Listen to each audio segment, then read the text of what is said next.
भगवान कृष्ण का जन्म।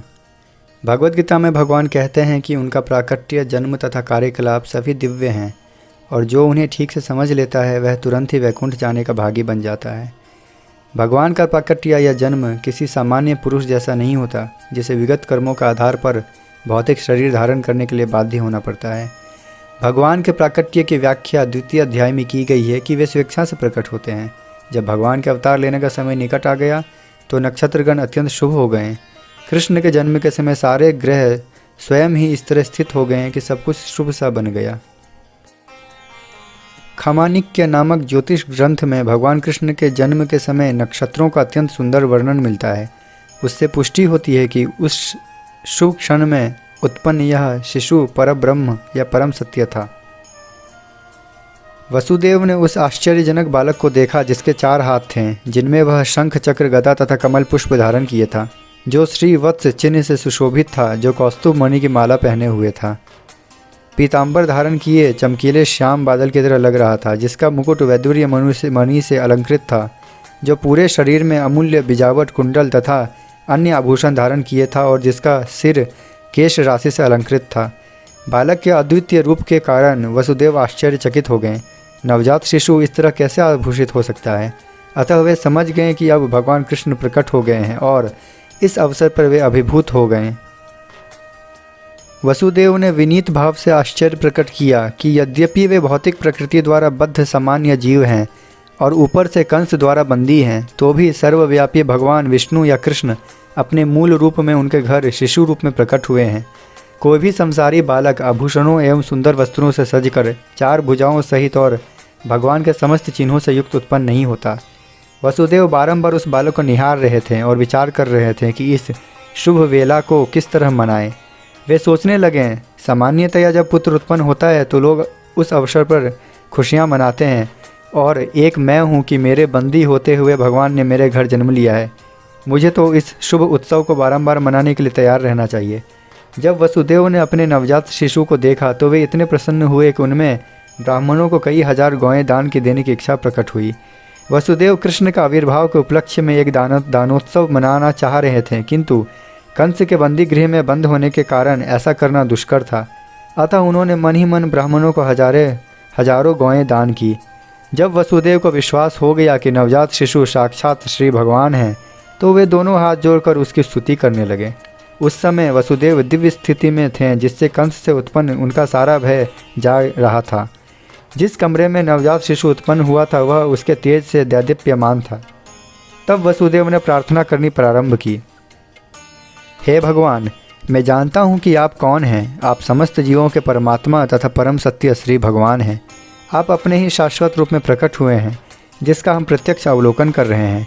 मैं जानता हूँ कि आप मुझे कंस के भय से मुक्ति करने के लिए प्रकट हुए हैं। आप इस भौतिक जगत से संबद्ध नहीं हैं। आप वही पुरुष हैं जिनकी भौतिक प्रकृति पर चितवन मात्र से यह दृश्य जगत उत्पन्न होता है। अब कोई यह तर्क कर सकता है कि अपनी इच्छा मात्र से समस्त दृश्य जगत की उत्पत्ति करने वाला भगवान किसी स्त्री के गर्भ में कैसे आ सकता है, किंतु इसका तर्क यह है कि यदि वह भगवान है तो वह कुछ भी कर सकता है। यदि भगवान कण कण में विराजमान है तो वो किसी स्त्री के गर्भ में क्यों नहीं आ सकते हैं? अतः हम भगवान की शक्तियों में सीमा नहीं लगा सकते हैं। भगवान कुछ भी कर सकते हैं। श्री भगवान प्रत्यक्ष तथा अप्रत्यक्ष रूप में सर्वत्र विद्यमान हैं। वे सृष्टि के भीतर भी हैं और बाहर भी हैं। वे केवल इस सृष्टि में गर्भोदक्षाई विष्णु के रूप में नहीं रहते, वे प्रत्येक परमाणु के भीतर भी हैं।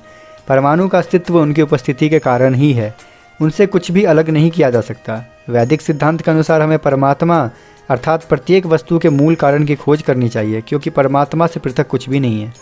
अतः भौतिक सृष्टि भगवान की शक्ति का ही रूपांतर है। जड़ पदार्थ तथा जीवित शक्ति आत्मा भी उन्हीं से उद्भूत हैं। जो मूर्ख होगा वही इस निष्कर्ष पर पहुंचेगा कि जब परमेश्वर प्रकट होते हैं तो वे पदार्थ की परिस्थितियों को स्वीकार करते हैं। यदि प्रत्यक्ष रूप से वे भौतिक शरीर ग्रहण कर भी लेते हैं तो भी वे भौतिक परिस्थितियों के अधीन नहीं रहते हैं। अतः कृष्ण अवतरित हुए हैं और उन्होंने भगवान के प्रकट तथा अप्रकट होने के समस्त दोषपूर्ण निष्कर्षों को ध्वस्त कर दिया है। वसुदेव कहते हैं, हे स्वामी, आपका अवतार, स्थिति तथा तिरोधान सारे भौतिक गुणों के प्रभाव से प्रेय है। चूँकि आप प्रत्येक वस्तु के नियामक तथा परब्रह्म हैं, अतः आप में कुछ भी अकल्पनीय या विरोध मूलक नहीं है। जैसा आपने कहा है, प्रकृति आपकी अध्यक्षता में उसी तरह कार्य करती है जिस तरह कोई सरकारी अधिकारी मुख्य कार्यकारी के आदेशों पर काम करता है। अधीनस्थ कार्यकलापों का आप पर कोई प्रभाव नहीं पड़ता, चूँकि आप परब्रह्म हैं तथा सारे नियम आप में अवस्थित हैं और प्रकृति के सारे कार्यकलाप आपके द्वारा ही संचालित होते हैं, अतः इनमें से कोई भी कार्यकलाप आप पर प्रभाव नहीं डालता। तत्पश्चात माता देवकी भगवान के सामने प्रार्थना करती हैं, हे प्रभु, मैं आपको सादर नमस्कार करती हूँ, क्योंकि आप अव्यक्त समग्र शक्ति के निदेशक और भौतिक प्रकृति के परम आगार हैं। हे स्वामी, सारा दृश्य जगत वर्ष के अथ से इति तक कालाधीन है, सभी आपके निर्देशन में कार्य करते हैं। आप हर वस्तु के मूल निदेशक तथा समस्त प्रबल शक्तियों के आगार हैं। अतः आपसे मेरी प्रार्थना है कि आप मुझे उग्रसेन के पुत्र कंस के क्रूर हाथों से बचाएं। कृपा करके मुझे इस भयावह स्थिति से उबारें, क्योंकि आप अपने सेवकों की रक्षा करने के लिए सदैव उद्यत रहते हैं। भगवान ने इस कथन की पुष्टि भगवद गीता में अर्जुन को आश्वस्त करते हुए की है कि हे अर्जुन, तुम संसार को बता दो कि मेरे भक्त का कभी नाश नहीं होता। इस प्रकार रक्षा करने के लिए प्रार्थना करते हुए माता देवकी ने अपना वात्सल्य व्यक्त किया। माता देवकी ने कहा, हे प्रभु, मुझे ज्ञात है कि आप के इस दिव्य स्वरूप का दर्शन सामान्यतया ऋषिगण ध्यान में करते हैं, किंतु मैं अभी भी डर रही हूँ कि जो ही कंस को पता चलेगा कि आपका जन्म हो चुका है तो वह आपको हानि पहुँचा सकता है। अतः मेरी प्रार्थना है कि आप इस समय हमारे भौतिक चक्षुओं से ओझल हो जाएं। दूसरे शब्दों में भगवान से माता देवकी ने प्रार्थना की कि वे एक सामान्य बालक का रूप धारण कर लें। माता देवकी ने कहा, आपके जन्म के कारण ही मैं अपने भाई कंस से भयभीत हूँ। हे मधुसूदन, हो सकता है कि कंस को पता ना लगे कि आपने जन्म धारण कर लिया है, अतः मेरी प्रार्थना है कि आप अपने इस चतुर्भुज रूप को, जिसमें आप विष्णु के 4 चिन्ह शंख चक्र गदा तथा कमल धारण किए हैं, छिपा लें। हे प्रभु, आप दृश्य जगत के प्रलय के अंत में सारे ब्रह्मांड को अपने उदर में धारण करते हैं, फिर भी आप अपनी विशुद्ध कृपावश मेरे गर्भ में प्रकट हुए हैं। मुझे आश्चर्य है कि आप अपने भक्तों को प्रसन्न करने के लिए सामान्य मनुष्यों जैसे कार्यकलाप कर रहे हैं। देवकी की प्रार्थना सुनकर भगवान ने उत्तर दिया, हे माता, मैंने आपको वर दिया था कि मैं 3 बार आपके पुत्र के रूप में जन्म धारण करूँगा। पहली बार मैंने पृश्नी तथा सुतपा से जन्म लेकर पृश्नी गर्भ कहलाया। दूसरी बार मैं अदिति तथा कश्यप से जन्म लेकर उपेंद्र कहलाया। और अब तीसरी बार मैं देवकी तथा वसुदेव से कृष्ण नाम से उत्पन्न हुआ हूँ। मैं इस विष्णु रूप में इसलिए अवतरित हुआ हूँ कि आपको विश्वास दिला सकूँ कि उसी श्री भगवान ने पुनः जन्म धारण किया है। मैं चाहता तो एक सामान्य शिशु के रूप में प्रकट हो सकता था, किंतु तब आपको विश्वास न होता कि आपके गर्भ से मुझ भगवान ने ही जन्म लिया है। हे मेरे माता पिता, इस तरह आपने कई बार अत्यंत लाड़ प्यार से अपने पुत्र के रूप में मुझे पाला पोसा है, अतः मैं अत्यधिक प्रसन्न हूँ और आपका कृतज्ञ हूँ। मैं विश्वास दिलाता हूँ कि इस बार आप अपने उद्देश्य को पूरा करके भगवत धाम को वापस जाएंगे। मैं मानता हूँ कि आप मेरे लिए चिंतित हैं और कंस से भयभीत हैं, अतः मेरा आदेश है कि आप तुरंत ही मुझे गोकुल ले चलें और यशोदा की नवजात कन्या जो अभी भी उत्पन्न हुई है उससे मुझे बदल दें। अपने माता पिता से इस प्रकार कहकर उनकी उपस्थिति में भगवान सामान्य बालक बन गए और मौन हो गए। भगवान का आदेश पाकर वसुदेव अपने पुत्र को प्रसूति गृह से बाहर ले जाने के लिए तैयार हो गए। ठीक उसी समय नंद तथा यशोदा की एक कन्या उत्पन्न हुई। वह योग माया थी, अर्थात वह भगवान की अंतरंगा शक्ति थी। इस योग माया के प्रभाव से कंस के महल के सारे निवासी और विशेष रूप से द्वारपाल गहरी निद्रा में सो गए और लौह श्रृंखलाओं से बंद महल के सारे दरवाजे खुल गए। रात अत्यंत अंधेरी थी, किंतु ज्यों ही वसुदेव कृष्ण को अपनी गोद में लेकर बाहर निकले तो उन्हें सब कुछ दिखने लगा, मानो सूर्य का प्रकाश हो गया हो। चैतन्य चरितामृत में कहा है कि कृष्ण सूर्य प्रकाश के तुल्य हैं और जहाँ भी कृष्ण रहते हैं वहाँ अंधकार रूपी माया नहीं रह सकती। जब कृष्ण को वसुदेव ले जा रहे थे तब रात्रि का अंधकार दूर हो गया, कारागार के सारे द्वार स्वतः खुल गए, साथ ही आकाश में गंभीर गर्जना हुई और भीषण वृष्टि होने लगी। जब वसुदेव इस वर्षा में अपने पुत्र को ले जा रहे थे तो भगवान शेष ने नाग का रूप धारण करके वसुदेव के सिर के ऊपर अपने फन फैला दिए, जिससे वर्षा से उन्हें बाधा न पहुँचे।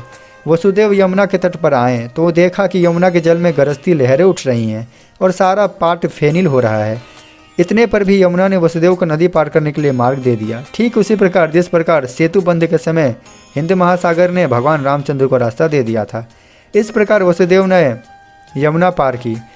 उस पार वे नंद महाराज के गोकुल स्थित निवास स्थान में गए, जहाँ उन्होंने देखा कि सारे ग्वाले गहरे नींद में सोए हुए थे। इस अवसर का लाभ उठाकर वे यशोदा के घर में चुपके से घुस गए और बिना किसी कठिनाई के अपने पुत्र को रखकर बदले में यशोदा की नवजात पुत्री को उठा लाए।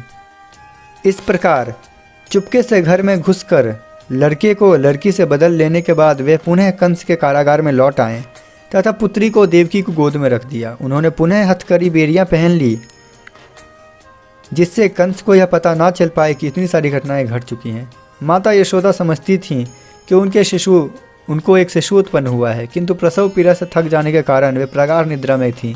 जब वे जागी तो उन्हें याद न रहा कि उनको तो पुत्र हुआ है। इस प्रकार भगवान श्री कृष्ण का अवतरण हुआ। भगवान श्री कृष्ण ने भगवद गीता के 4 अध्याय के 9वें श्लोक में कहा है, जन्म कर्म च मे दिव्यम एवं यो वेति तत्वतः त्यक्त्वा देहम पुनर्जन्मम नैति मामेति सुअर्जुन। हे अर्जुन, जो मेरे आविर्भाव, जन्म तथा कर्मों की दिव्य प्रकृति को जानता है, वह इस शरीर को छोड़ने पर इस भौतिक संसार में पुनः जन्म नहीं लेता, अपितु वह मेरे सनातन धाम को प्राप्त होता है। अतः ये हमें समझना पड़ेगा कि भगवान कृष्ण का जन्म हमारे तरह सामान्य मनुष्यों की तरह नहीं होता है, अपितु वह दिव्य होता है। वे अपनी इच्छा से आते हैं और अपनी इच्छा से ही अंतर्ध्यान हो जाते हैं।